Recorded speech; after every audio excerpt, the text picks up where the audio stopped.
This is it. This is the B-29, the plane you've been waiting for. And it was worth waiting for. It's the biggest, fastest, mightiest heavy bomber in the world. It can travel farther and higher than anything else on wings. It has a pressurized cabin, permitting high-altitude flight without oxygen masks.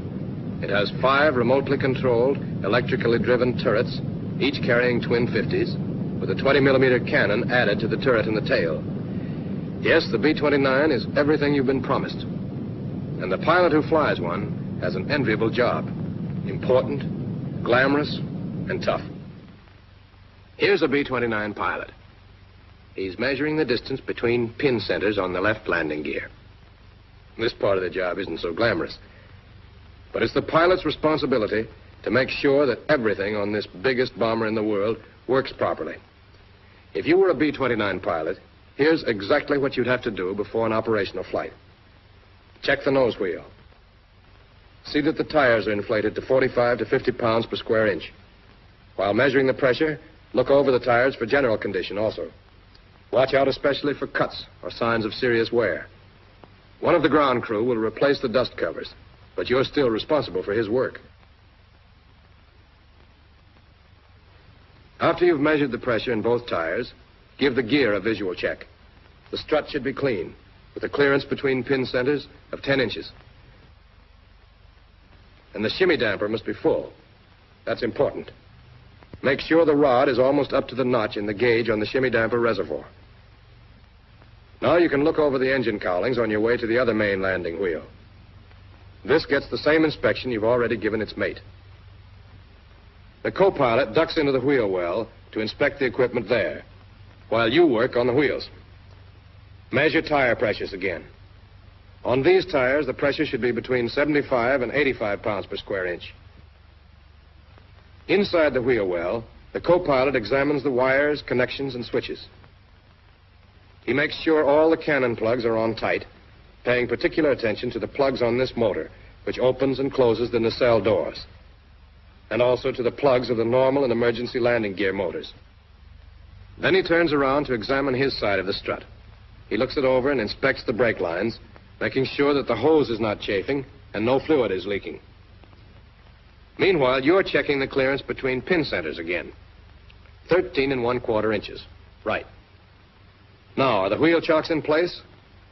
One behind the inboard tire and one in front of the outboard tire, just as it should be. Next, check the cowlings, inspection doors, and inspection plates.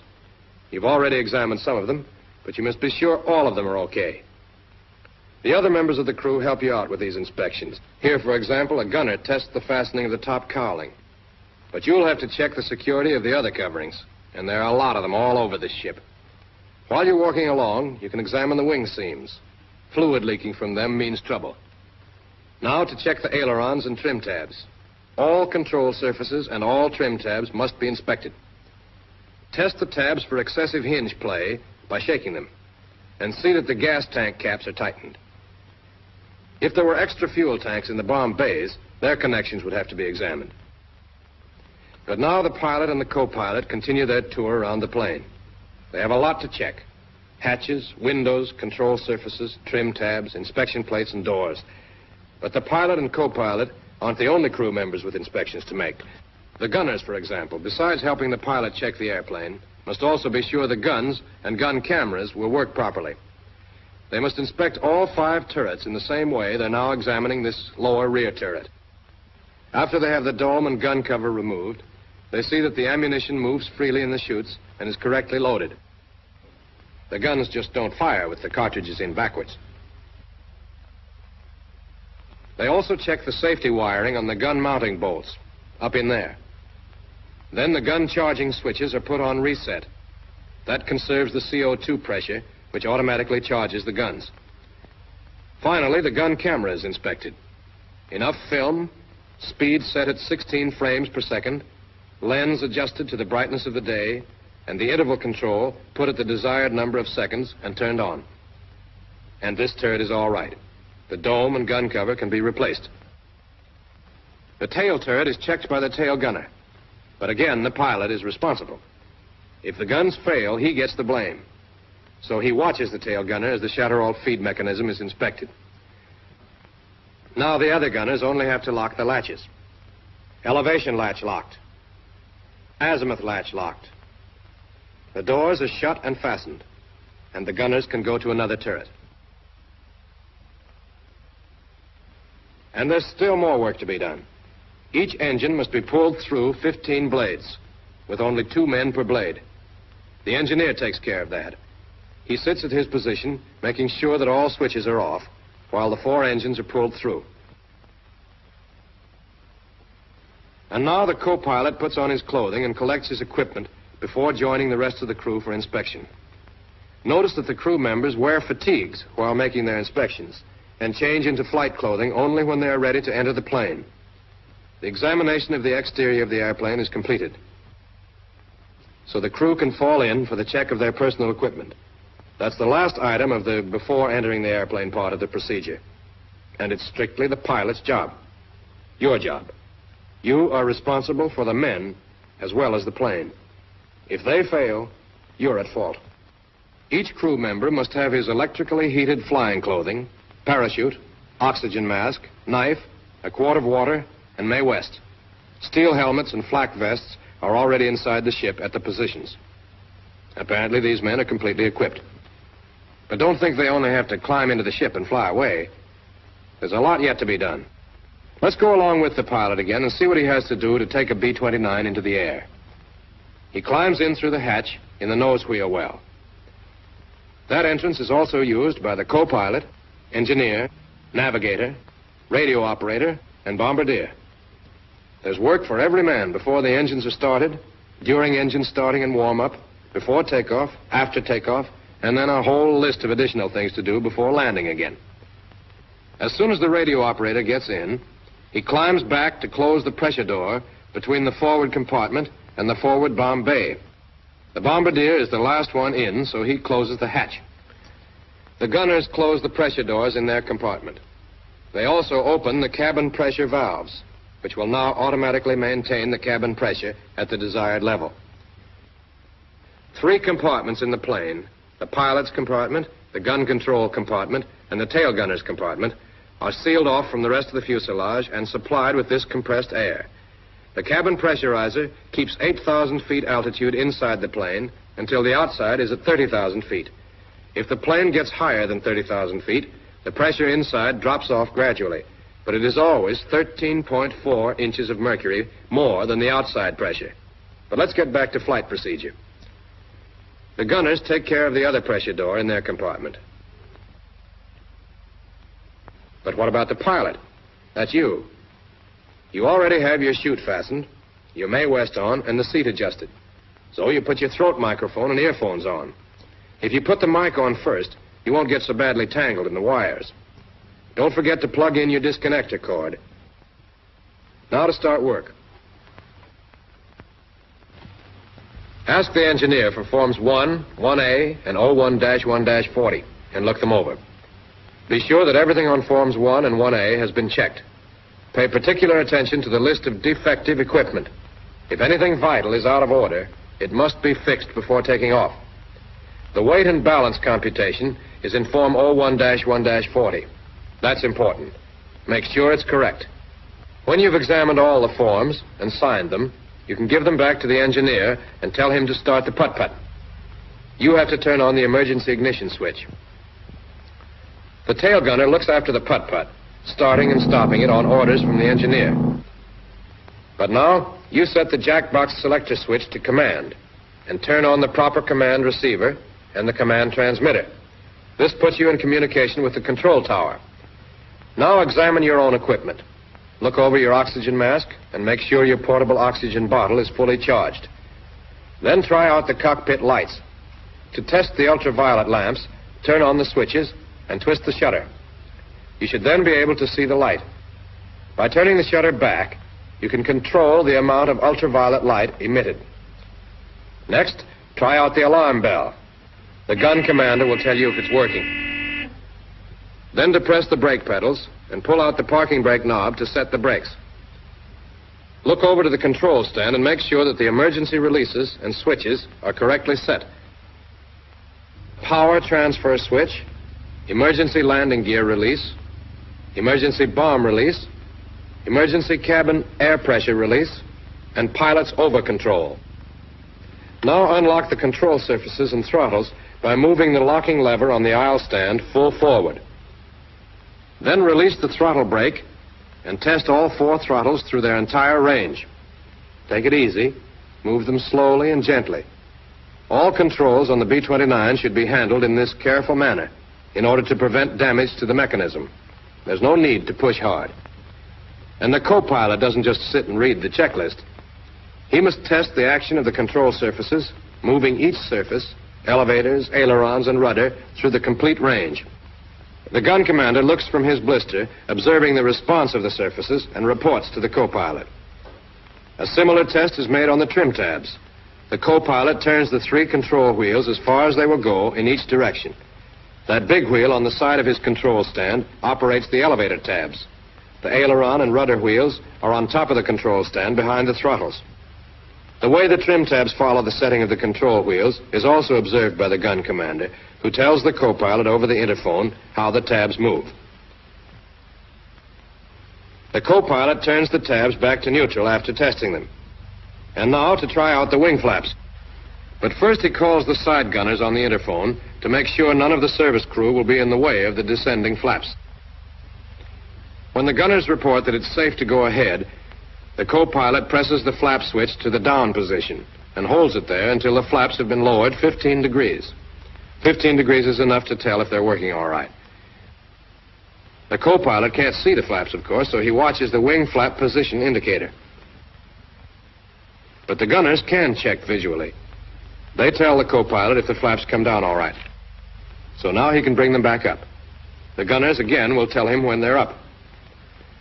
Don't start thinking the gunners have nothing to do but watch control surfaces and flaps. They have their own checklists to follow. The right side gunner, for example, is looking over his supply of spare lamps and fuses.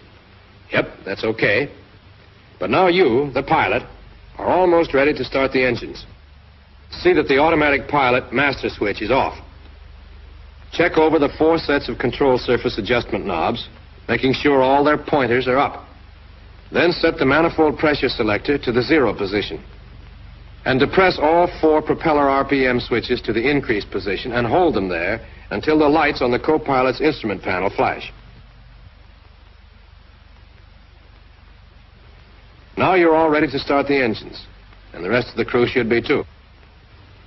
They check in with the co-pilot, reporting in this sequence.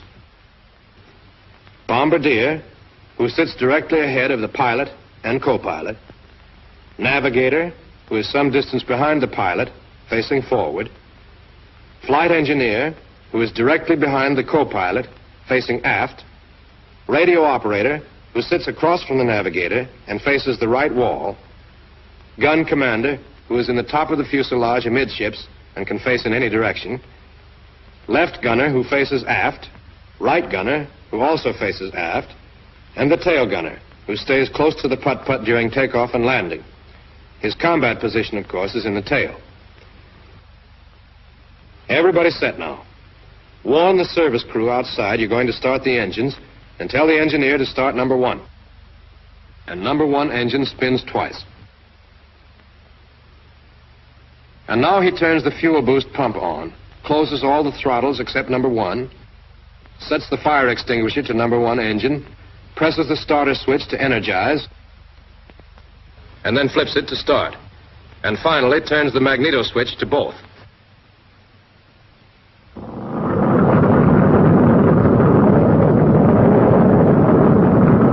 You have to push the throttle to 1200 RPM and signal for number 2. The same procedure is repeated until all 4 engines are running. Now that the engines are going, vacuum pressure is available to operate your gyro flight instruments. so the gyro compass and the flight indicator can be uncaged and set. The co-pilot will be doing the same with his gyro instruments. Next, see if the other vacuum pump is working all right. Have the engineer switch to the pump on the number 2 engine. The vacuum may drop some, but it should go back to about 4 inches. Now you can call the control tower on the command radio. It's already on. This is about the right time to get your taxiing instructions, since you'll soon be ready to move out to the runway. At the same time, ask for the field barometric pressure so you can adjust the altimeter. It must be set carefully to the correct pressure. In this case, 29.84 inches. Obviously, an accurate altimeter is a vital necessity, especially if you may have to fly on instruments. Next, you want the bombardier. You know he sits back with the navigator and the radio operator until the ship is in the air. But right now, he has to come forward to make the final checks on the bomb site. He's already completed the regular pre-flight inspection of his equipment. All he must do now is see that the bomb site is entirely ready for takeoff. The directional clutch should be disengaged and the secondary clutch engaged by turning it clockwise. Then the drum wheel must be turned counterclockwise as far as it will go. That does it. He's all set to take off.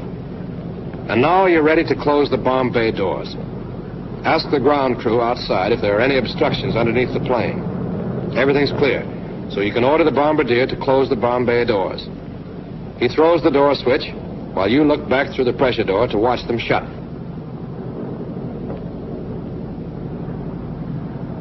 The rear bomb bay door is looked after by one of the gunners, who will tell you when it's closed.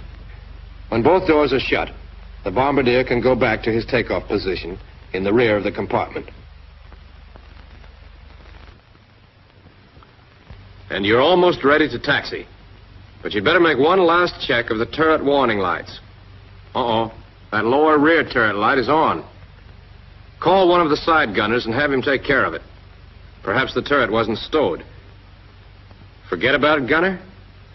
Well, it's easy to fix. Get control of the turret, press the action switch, and stow it. That does it. There, that turret warning light is off now. And everybody's set. Switch your jack box back to command and signal the ground crew outside to remove the wheel chocks and get a safe distance away from the airplane. The co-pilot warns the crew to stand by to taxi. And you can release the brakes and move the ship out to the runway.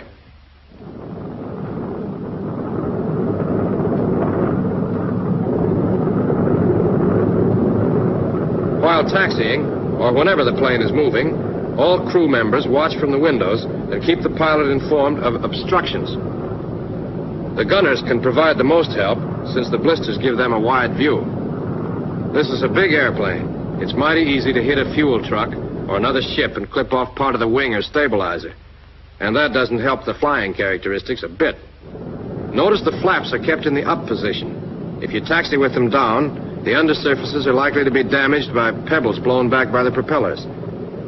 After you've stopped at the edge of the runway, put in your call to the control tower for permission to taxi on the runway.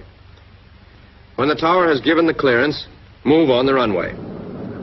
Steer with the outboard engines, not the brakes. Excessive use of the brakes on a plane as heavy as this one will wear them out quickly.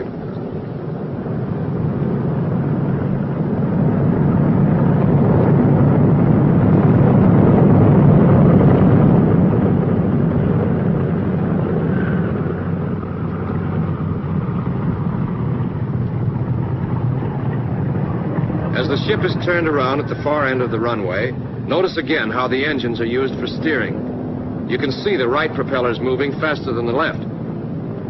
When you're at right angles to the runway, stop for the engine run-up. Tell the flight engineer to get ready to make his magneto check while you run the engines up, one at a time. First, press the propeller RPM switches to the increase position, holding them there until all the propellers are at maximum RPM. Next, turn the manifold pressure selector to position 8. With the knob in this position, the superchargers automatically provide military power. Now, advance the number 1 throttle, but slowly and gently, to 2,000 RPM. Hold this speed until the engineer tells you the magneto check is finished. Then press the propeller RPM switch to the decrease position until the tachometer drops about 200 RPM. Now flip the switch to the increase position and hold it there until the light on the co-pilot's instrument panel flashes, and then push the throttle to full open. The tachometer should show about 2,600 RPM for the number 1 engine, while manifold pressure should be around 47 inches. To see if the turbo is working properly, turn the manifold pressure selector towards 0. That should make the manifold pressure drop. The turbo's okay. Bring the throttle back to idling, around 550 to 600 RPM, and increase speed to 1,200 to avoid fouling the spark plugs. Next, start on the number 2 engine. The same procedure is repeated for each engine. Now you're about set to take off. After you're cleared for takeoff, turn the plane the rest of the way around so that it points down the runway. And stop again while the co-pilot lowers the wing flaps about 25 degrees. He can tell when they're right by looking at the wing flap position indicator. And the gunners can check on the accuracy of the indicator by watching the flaps from their blisters. They report on the approximate flap position over the interphone. When the co-pilot tells you the flaps are okay, fasten your safety belt and set the manifold pressure selector to position 8. Next, set the propeller RPM switches to increase RPM and wait for the lights on the co-pilot instrument panel to flash. Then warn the engineer to be ready for takeoff. Stand by for takeoff. Now you push on the brakes, hard, and open the throttle slowly until the manifold pressure gauge reads about 40 inches. Then release the brakes.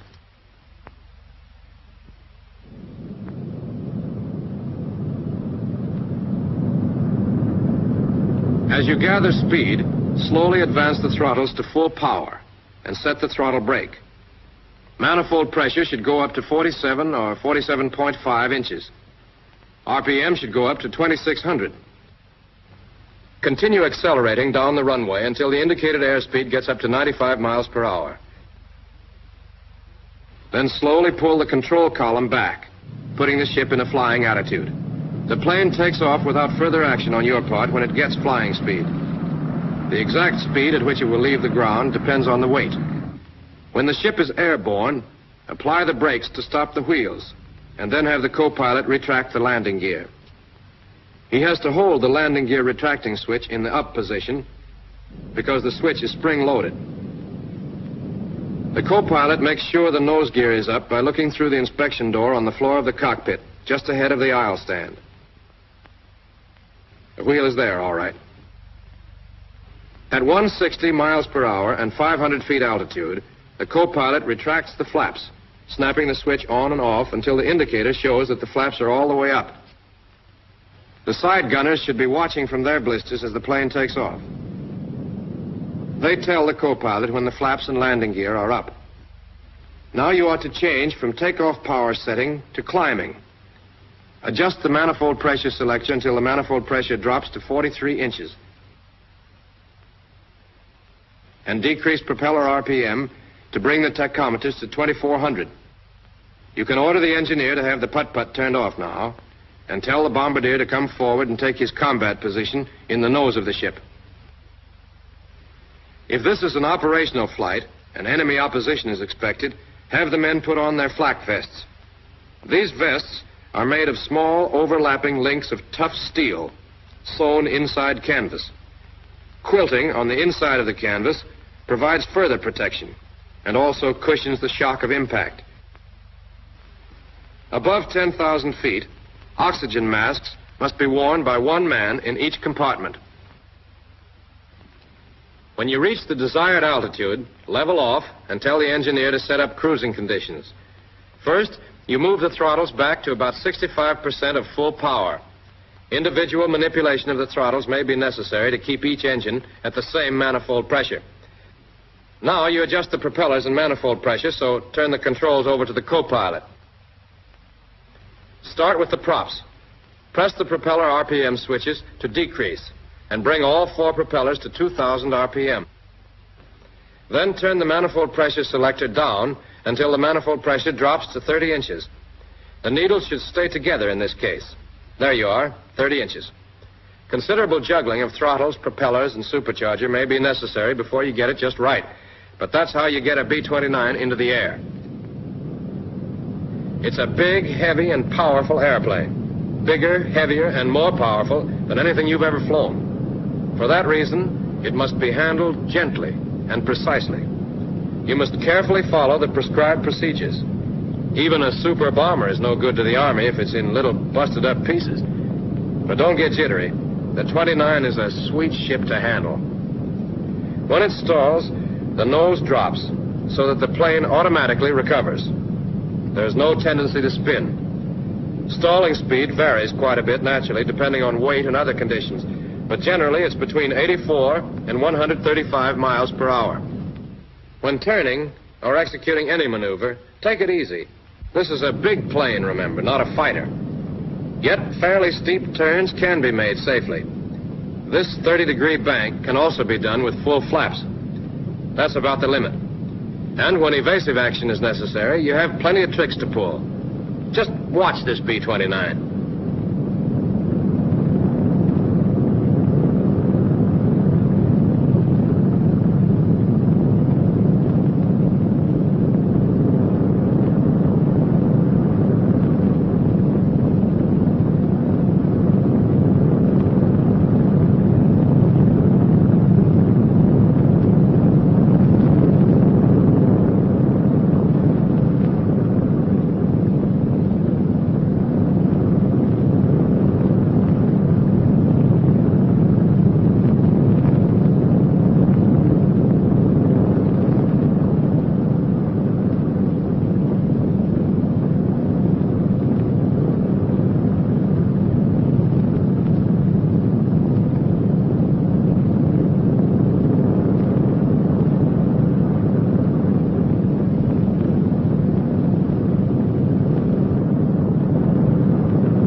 And the B-29 does more than just fly well.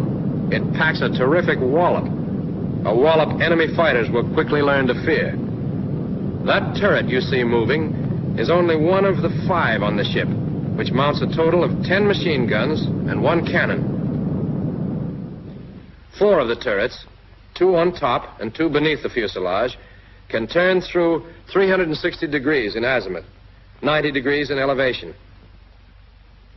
The tail turret is more restricted in movement, but it has a 20-millimeter cannon in addition to the twin 50s the others carry.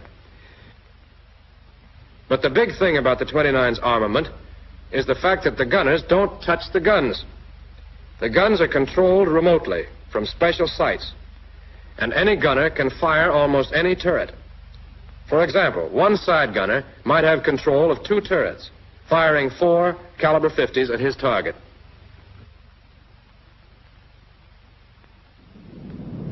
That's only the beginning of the story about guns, so let's get back to what a pilot has to do.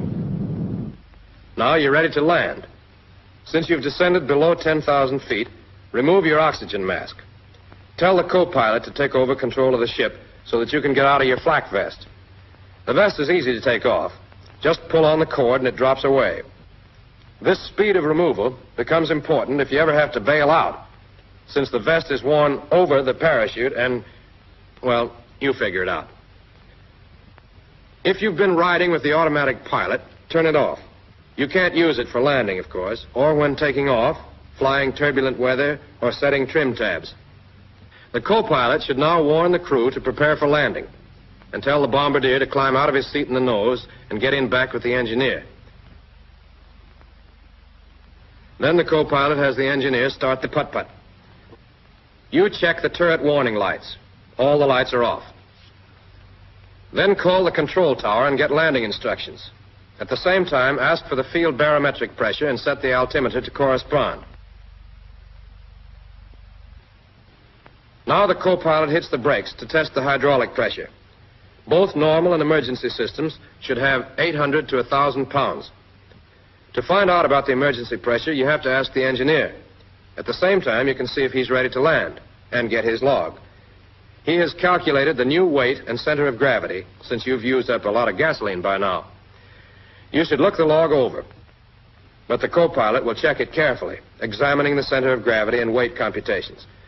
The table on the instrument panel gives the stalling speed for the computed weight. The co-pilot tells you the stalling speed and also reports that everybody in the crew is ready to land. Next, you adjust the propeller RPM switches. Push them to increase until you get the tachometers to show 2100 RPM. Now adjust the manifold pressure selector to give you plenty of reserve power. Turn it all the way up to position 8, the setting for full military power. When the plane has slowed down to 180 miles per hour or less, order the co-pilot to lower the landing gear. When the switch is set to the down position, the wheels descend all the way, lock, and the gear motors automatically stop.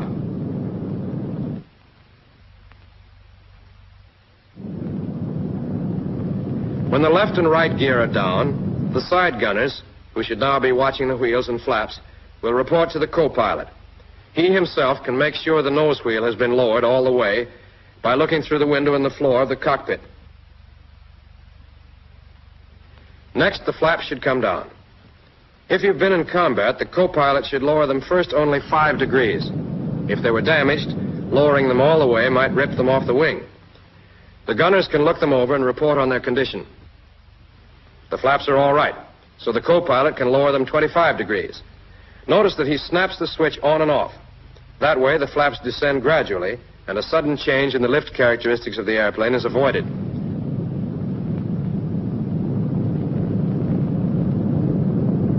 The gunners will report when the flaps appear to be down 25 degrees, and the co-pilot can check by looking at his wing flap position indicator. When he has the flaps where he wants them, he'll tell you.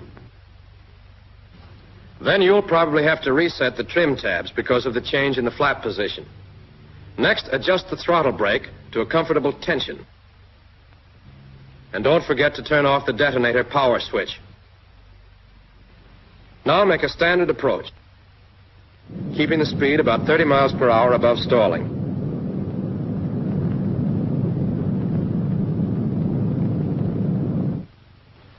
And on the final approach, order the co-pilot to lower the flaps all the way.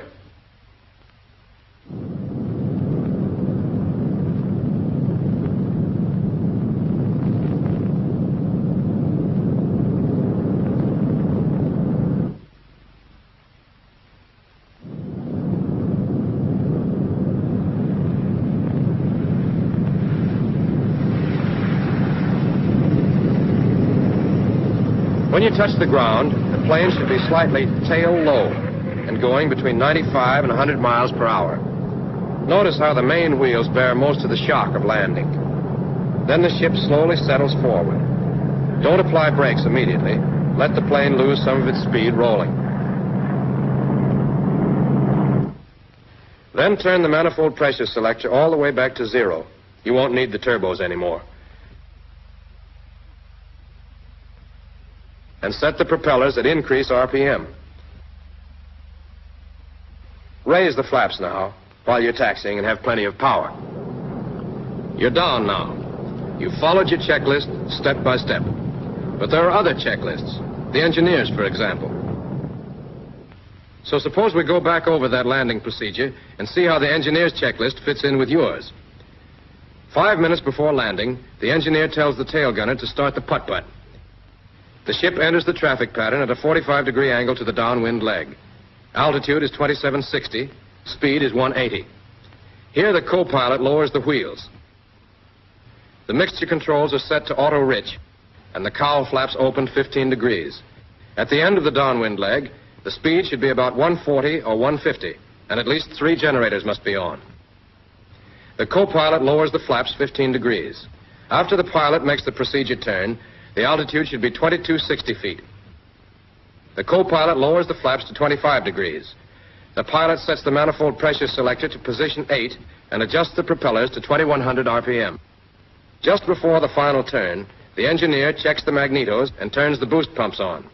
Around the turn, on the final approach, speed should be at least 140, altitude 800 feet. Also, 6 generators should be on.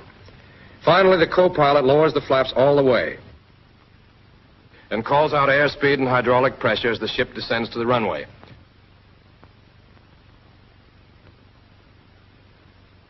After the airplane's on the ground, turbos come off and propellers are set to full increase RPM. The engineer switches the boost pumps off and opens the cowl flaps all the way. All right, we're back where we were before. Tell the bombardier to come forward and open the bomb bay doors. The doors should always be kept open when the ship is standing still to prevent the accumulation of gas fumes. Next, turn off all the switches. Then you can get rid of some of your equipment that remains inside the ship and climb out for the after-flight inspection. Yes, you start with an inspection and finish with an inspection. If there was anything wrong, now is the time to find out about it. And now is the time to correct it. Yes, this is the airplane that you've been promised. Now it's up to you to weld this airplane and its crew into a single, irresistible instrument of destruction. That can be your promise to us.